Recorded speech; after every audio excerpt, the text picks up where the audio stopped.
शिव भाव के शिखर की तलहटी में समस्त संकीर्णताओं तिरोहित हो जाती है।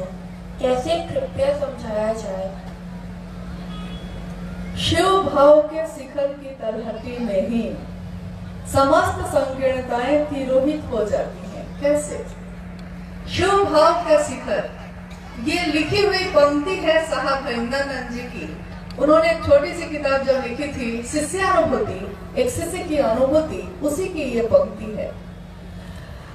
रांची जो जिला है उसके आसपास काफी पहाड़ है, आपने जरूर देखा होगा।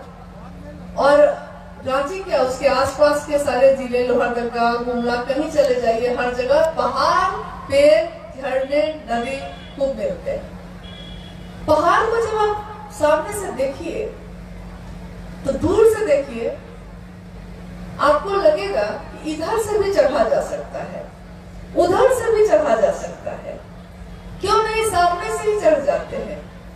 तो हम अपनी यात्रा शुरू कर देते हैं, लेकिन कोई किधर से भी चढ़ता है, वो पहुंचता कहाँ है? शिखर पे। सबसे ऊपर में जो हम कहते हैं पहाड़ की चोटी है, शिखर है। शिखर मतलब पहाड़ की चोटी, वहां पहुंचते हैं। साहब कहते हैं कि शिव भाव के शिखर, यानी शिव का जो भाव है जिसके लिए हम शिष्य भाव दे रहे हैं, शिव भाव का शिखर उस पहाड़ के शिखर पे पहुंचे नहीं है, अभी पहाड़ में भी नहीं चढ़े हैं, उससे पहले ही, उसकी तलहटी में ही, उसके नीचे ही समस्त संकीर्णताएं तिरोहित हो जाती हैं। इसका अर्थ होता है कि संकीर्णता यानी जगत में जो भी चीजें हमारे मन को जकड़ती हैं, बांधती हैं, हम उसके पास नहीं जाएंगे, वो मेरा दुश्मन है। हम उससे बात नहीं करेंगे, वो दूसरी जाति का है। हम उसके पास नहीं जाएंगे, उसका दूसरा धर्म है।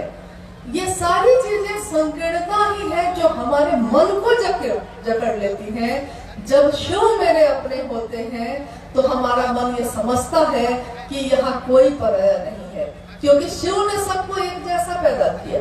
उन्होंने जाति नहीं बनाई, उन्होंने धर्म नहीं बनाया, उन्होंने अमीर गरीब नहीं बनाया है हमने और आपने बनाया है। हमने ही एक दूसरे को बांटा है, शिव ने नहीं। शिव ने दुनिया की सारी चीजें एक जैसी की, एक जैसा ही पैदा किया, एक जैसा ही खून हमारे रगों में दौड़ता है, लेकिन हम ही आकर अपने को बांटते हैं। लेकिन फिर से जब हम शिव की तरफ अपने मन को लेकर जाते हैं, वो शिव जैसे जैसे हमारा मन उनके नजदीक होता है, हमारे मन से ये संकीर्णताएं खत्म होने लगती हैं खुद ही। सिर्फ शिव की चर्चा ही तो की है आपने, लेकिन हम सबके साथ बैठने लगते हैं, सबके साथ खाने लगते हैं, सब अपने लगने लगते हैं। यहाँ तक कि अनजान आदमी भी खड़ा है और उसके हाथ में कंगन दिख जाता है तो हम कहते हैं कि मेरा गुरु भाई है, मेरी गुरु बहन है। देखिए चले थे कहाँ से कहाँ पहुंच गए। सारी संकीर्णताएं खुद ही तिरोहित हो गई। जैसे कपूर को रख दीजिए तो धीरे धीरे देखिएगा कुछ समय के बाद वो कपूर खुद ही गायब हो जाता है। हम कहते हैं कपूर कहाँ चला गया, तो वो धीरे धीरे उड़ता हुआ हवा में घुल जाता है, उसकी सुगंध रहती है, लेकिन वो कपूर तिरोहित हो जाता है। वैसे ही हमारे मन की संकीर्णता भी तिरोहित हो जाती है, खत्म हो जाती है। शिव गुरु की शिष्यता समस्त वर्चनाओं से परे है। कैसे, कृपया समझाया जाए। शिव गुरु की शिष्यता समस्त वर्जनाओं से परे है। वर्जना का मतलब होता है बंधन। मतलब जैसे कोई अगर शिष्य बनाता है तो वो कहता है प्याज लहसुन छोड़ के आना, मांसाहार छोड़ के आना, ब्रह्मचारी बन के आना, गृहस्थ आश्रम छोड़ कर आओ, नहा धो कर आओ, सुबह की बेला में आओ। यानी कि कुछ ना कुछ ऐसी वर्जना लगती है। एकमात्र शिव के बारे में ही कहा गया है। हम अगर अपने शास्त्र की भी बात करते हैं, हम शिव पुराण की भी बात करते हैं, या अपने पूर्वजों के समय में घटित बातों को भी देखते हैं, तो उसमें लिखा है, शिव पुराण में लिखा है कि एक समय ऐसा आएगा जब समस्त जगत धर्म से भी विमुख हो जाएगा और सारे पथ जो है ईश्वर वो भी लोग छोड़ने लगेंगे, गुरु शिष्य परंपरा भी खत्म हो जाएगी। तब एकमात्र ही उपाय बचेगा नमः शिवाय मंत्र। तो ये नमः शिवाय मंत्र क्या है? ये नमः शिवाय मंत्र तो शिव का प्राण मंत्र है। अभी थोड़ी देर पहले आपने चर्चा में सुनी, मैंने भी सुना, भाई सोमेंद्र जी जब बता रहे थे तो उन्होंने कहा शिव का प्राण मंत्र है नमः शिवाय, एकमात्र ही बचेगा नमः शिवाय। क्या है ये नमः शिवाय? क्या ये सिर्फ शब्द है, मंत्र है? ये शिव को प्रणाम करने का भाव है। बस शिव को प्रणाम करना ही जगत में शेष बच जाता है। शिव गुरु की शिष्यता समस्त वर्जनाओं से परे है। यानी जैसे ही हमारे मन में शिव के शिष्य भाव का घेरा आएगा, सारी चीजों से हमारा मन मुक्त होता है। 24 घंटे में कभी भी जब आपका मन हो अपने गुरु से दया की याचना कर सकते हैं। जहां जैसे मौका मिलता है अपने गुरु की चर्चा कर सकते हैं। जब मन हो महादेव को अपने मन से नमन कर सकते हैं, प्रणाम कर सकते हैं। यानी कि समस्त वर्जनाएं जब टूट जाती हैं, सारी सीमाएं जब टूट जाती हैं, तो शिव का साम्राज्य शुरू होता है और वहां कोई बंधन नहीं है। वहां आनंद की स्थिति है, मुक्त होने की स्थिति है। वहां जाकर मेरा मन कहता है महादेव तो अपने हैं, और जो अपना होता है उसके सामने तो हम कैसे भी रह सकते हैं। आपने देखा होगा कि जब हम बाहर बैठे रहते हैं कहीं, तो ठीक से बैठते हैं, एकदम सीधा होके बैठेंगे, कपड़ा ठीक करके बैठेंगे। लेकिन जैसे ही घर को वापस आते हैं तो घर आकर सीधे गिर जाते हैं बिस्तर पे, कहते हैं आह घर आ गए, अब हम कैसे भी रह सकते हैं। देखा, बाहर घूम रहे थे तो लगता था कि सीधा रहना चाहिए, ठीक से बोलना चाहिए, ठीक से प्रणाम करना चाहिए। लेकिन जब घर को लौटे हैं तो प्रणाम तो वहां भी करते हैं, लेकिन आराम से उठे हैं, प्रणाम भी किया है, पानी भी पिलाया है लोगों को, लेकिन मन में एक सुकून है, शांति है कि अपने घर में है। शिव की शिष्यता का भाव भी ऐसा ही है। जब शिव का शिष्य भाव हमारे मन में होता है तो हमको लगता है वो जब शिव ही अपना है, तो अब शब्द अर्चना के सुधार लेंगे शंभो, हे उरग उर के बल जा, गलहार लेंगे शंभो। अब शब्द यानी अगर संस्कृत नहीं आती है तब भी, अगर हिंदी बहुत अच्छी नहीं आती है तब भी, हम जो भाषा बोलते हैं, जैसे बोलते हैं, अपनी भाषा में अपने तरह से शिव को अगर प्रणाम का भाव से रखते हैं, तो वो महादेव उस अपशब्द को भी अर्चना के भाव में बदल देते हैं, महादेव की पूजा के भाव में बदल देते हैं। और अगर सांप भी आता है जो जहर रखता है, अगर कोई सांप आ जाए, कहीं दिख जाए, तो हम जल्दी से जल्दी उससे दूर हो जाते हैं। क्या पता कब काट ले, जहर है उसमें, क्या पता काटेगा और खत्म हो जाएंगे वही। कभी सीधा नहीं चलता, जहर ही जहर है, उसका स्वभाव है ऐसा। लेकिन जहर रखने वाला भी शिव के पास सीने के बल झुककर जाता है, समर्पण के साथ जाता है, वो महादेव उसको अपने गले से लगाते हैं। शिव भाव का साम्राज्य ऐसा है कि तस्वीरों से भी हमारे ऊपर बहुत असर पड़ता है। जब हम तस्वीर देखते हैं, चित्र देखते हैं, उन चित्रों में भी महादेव की जो तस्वीर दिखती है परिवार के साथ, उसमें हम देखते हैं कि महादेव बैठे हैं, माँ भगवती उनके साथ है, अर्धांगिनी है शिव की। उनके साकार परिवार जो चित्रों में जो दिख रहा है, उसमें उनके पुत्र हैं, गणेश है, कार्तिकेय है। शिव का वाहन बैल है, मतलब महादेव क्या से चलते हैं तो बसहा से चलते हैं।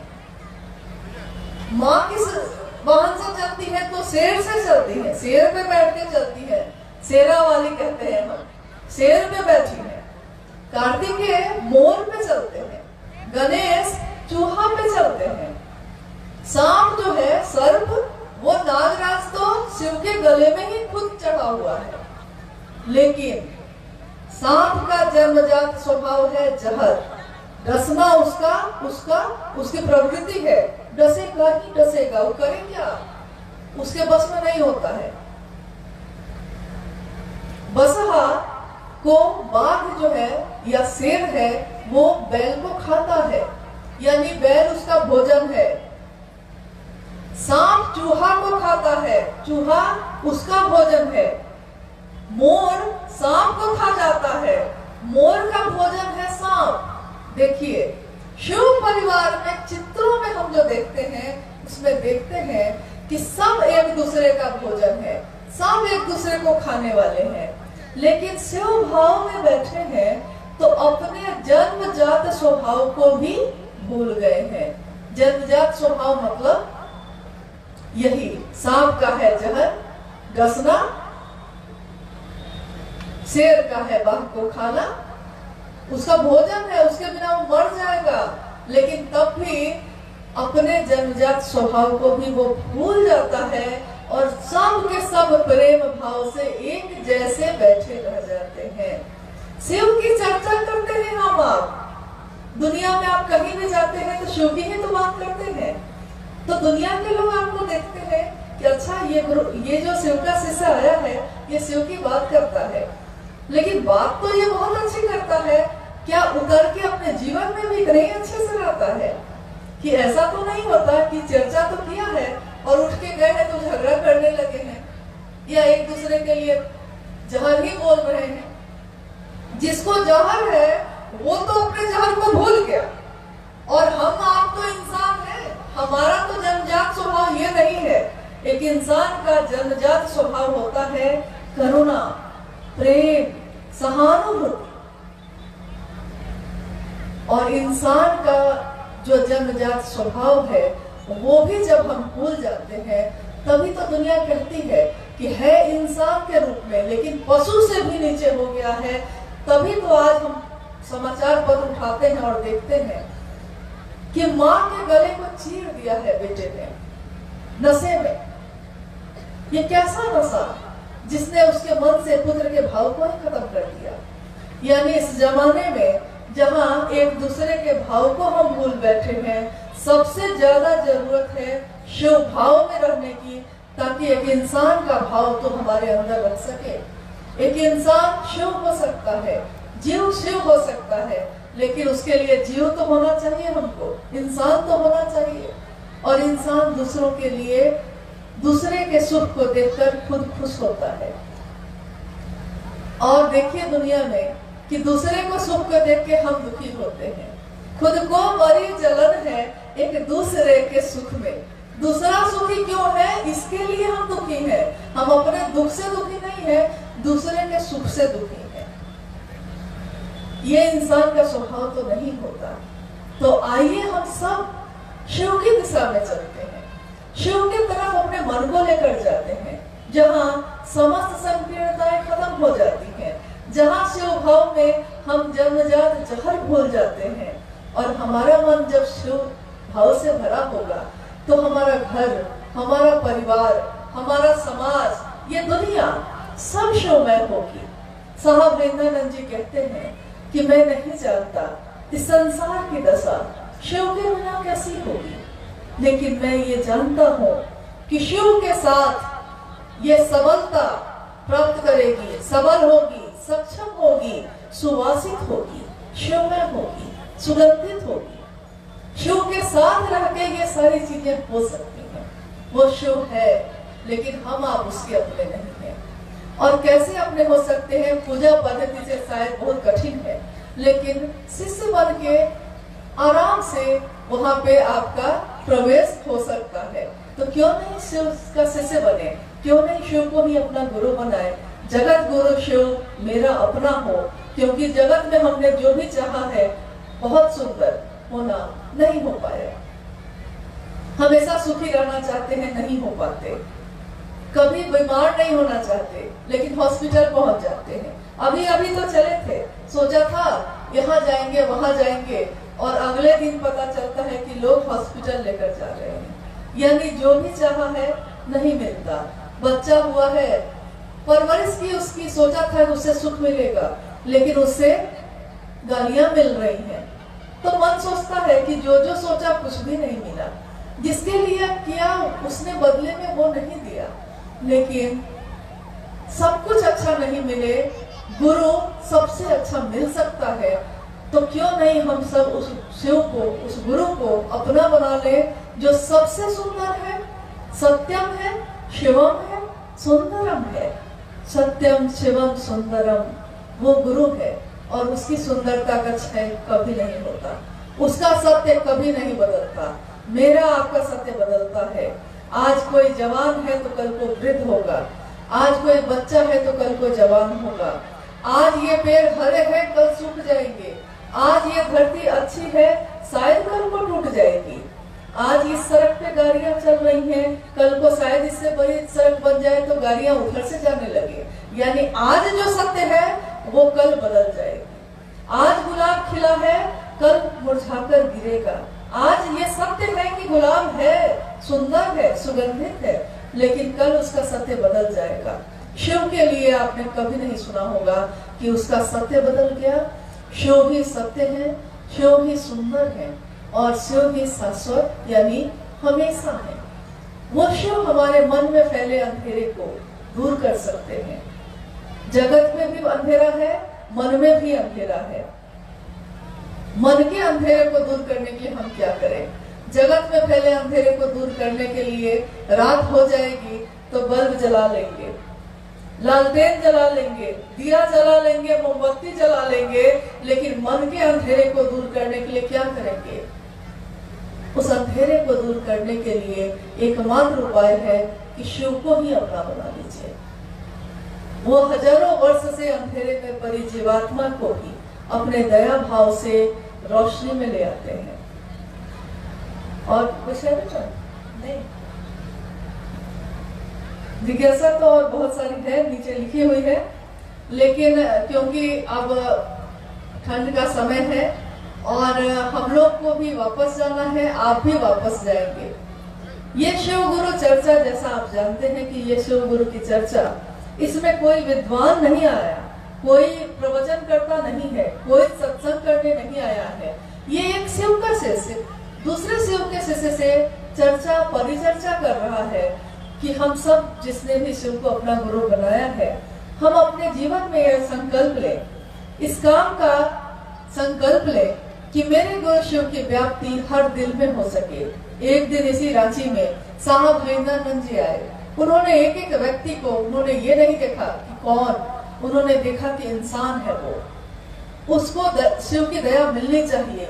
तो उन्होंने उस तक अपना पैगाम पहुंचाया, पैगाम, संदेश कि शिव तुम्हारे गुरु भी हो सकते हैं।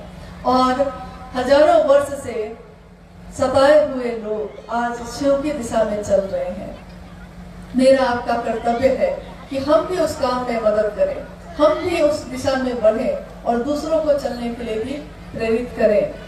तो आइए हम सब इस दिशा में चलने की कोशिश करें, एक दूसरे की मदद करें, क्योंकि ये एक बड़ा काम, जैसा मैंने कहा, ये सिर्फ कुर्सी उठाने का काम नहीं है जो एक आदमी अकेले कर लेगा। ये एक ऐसा काम है जिसमें हर व्यक्ति की मदद मिलती है, मदद चाहिए होती है। एक बार क्या हुआ कि घर में अचानक हम लोग बैठे हैं और घर में खबर आई कि एक व्यक्ति जिनको, जो हम लोग के प्रिय रहे हैं, आने वाले हैं तुरंत। उससे पहले पूरा घर अस्त व्यस्त था, कहीं कुछ सामान है, कहीं कुछ गंदा है, कहीं कुछ है, कहीं कुछ है।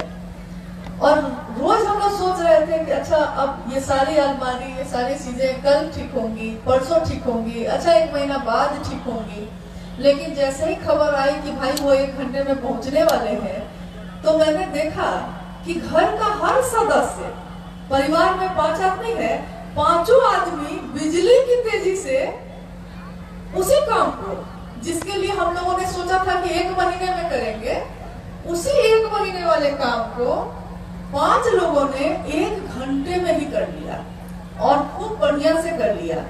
सारी चीजें साफ हो गई, सारी चीजें व्यवस्थित हो गई और भोजन तक बन गया, क्योंकि एक व्यक्ति भोजन बनाने चला गया, एक व्यक्ति ये कर रहा है, एक व्यक्ति ये कर रहा है। देखिए, ये शिव शिष्यों का परिवार है, शिव के गण, शिव के लोग जो दुनिया में आज हर जगह विचरण कर रहे हैं, जिनको कहा गया कि ये चलते फिरते मंदिर है।